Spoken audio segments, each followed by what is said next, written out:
Nimekuletea uchambuzi wa habari 5 zilizo make headlines kwa siku ya leo. Bila kupoteza muda, tuanze na habari namba 1.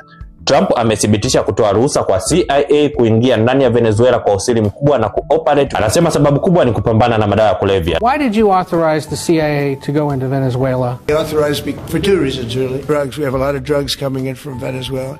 And a lot of the Venezuelan drugs come in through the sea, so you get to see that. But we're going to stop them by land also. Marekani ina kitengo maalum kinachojihusisha moja kwa moja na kudhibiti dawa za kulevya kinachoitwa Drug Enforcement Agency au DEA. Sasa imekuwaje CIA wameingia? Ukumbuke kikosi hiki kimekuwa kioperate nje ya Marekani, kiliwahi kuoperate Colombia kipindi cha Pablo Escobar na baadaye Mexico kipindi cha El Chapo. Kwa hiyo imekuwaje CIA wameingia katika operation ya madawa ya kulevya? Jibu ni moja, hii si vita dhidi ya madawa ya kulevya bali ni dhidi ya Maduro na serikali yake, na CIA ndio expert wa hilo eneo. Labda nikupe mifano hai. CIA wamehusika katika operation zifuatazo. Mwaka 1973 walihusika katika kupindua serikali kule Chile. Mwaka 1989 walihusika katika kupindua serikali kule Panama. Mwaka 1953 walihusika katika kupindua serikali kule Irani. Na hiyo ni mifano kadhaa tu. Hapo sijazungumzia Libya kule kwa Gaddafi, na hiyo ni mifano michache tu ya haraka, lakini kuna listi ya nchi nyingi ambazo CIA imehusika katika kupindua serikali zake.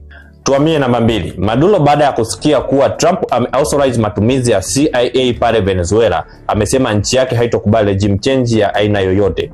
Not war, just peace. The people United States. No al cambio de régimen.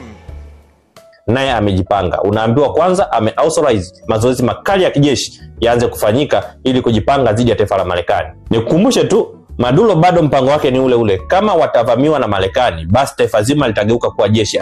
Kila raia atapewa silaha, na ukumbuke kuna training pia raia imeshaanza kufanyika. Kuhusiana na issue ya Maduro tufungie hapo. Time will tell, tuendelee kusubiri updates zaidi zinazozidi kujitokeza. Namba 3, Donald Trump anakutana na Rais Zelensky wa Ukraine kwa ajili ya mazungumzo mafupi pale White House. Jambo kubwa linalotazamiwa kuwa center of discussion pale White House ni maombi ya Ukraine kupewa makombora ya masafa marefu aina ya Tomahawk missiles. Tomahawk cruise missiles, a powerful long-range American weapon that will enable Ukraine to strike deep inside Russia. Hey, look, if this war's not going to get settled, I'm going to send them Tomahawks. Kama Marekani itawapa makombora ya masafa marefu wanayoomba, basi watakuwa na uwezo wa kushambulia eneo lolote la kimkakati ndani ya Urusi. Rais Putin ametoa warning. Anasema Marekani sijaribu kuwapa makombora hayo ya masafa marefu. Применять томагавки без прямого участия американских военнослужащих невозможно.